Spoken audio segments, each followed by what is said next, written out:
Cognitivism.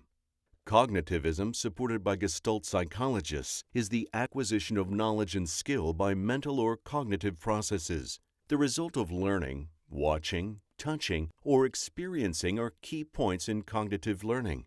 Processes of cognitive learning include creating mental representations of objects and events, as well as other forms of information processing. Some basic principles are: the student is actively participating while learning. The building blocks of knowledge are highly emphasized. Structuring and organizing information assists the learner with problem solving, and learning is viewed as the student taking on an active role, which can be influenced by the learner. One of the main focuses of cognitive learning is how the students remember, retrieve, and store facts in their memory. John Anderson is one of the many psychologists that support cognitive learning. He believes that the cognitive stage begins with the process of skill acquisition, where new information enters in declarative form.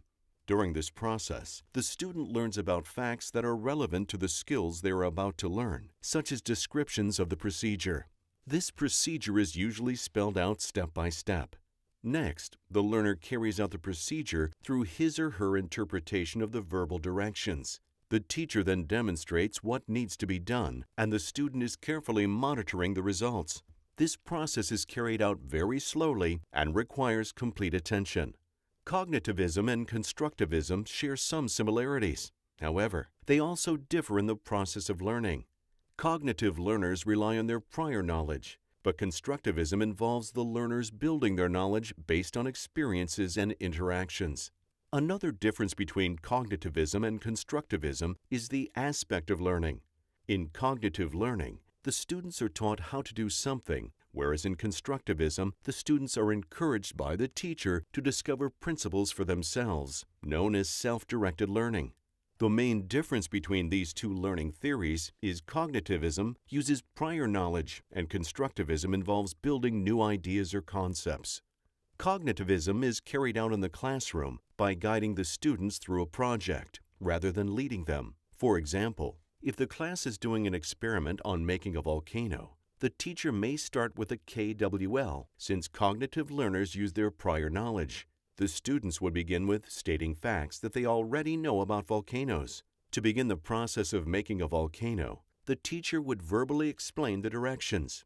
Next, she would slowly demonstrate how to make a volcano while verbalizing the step-by-step instructions. The outcome of this project and learning process not only depends on what the teacher presents, but what the student does to process the information. A cognitive teacher enforces limits and controls on the students, but simultaneously encourages them to be independent. If a student is misbehaving, she politely asks him or her to behave, but does so with a firm tone in her voice. She also thoroughly explains her reasoning behind rules and decisions in the classroom.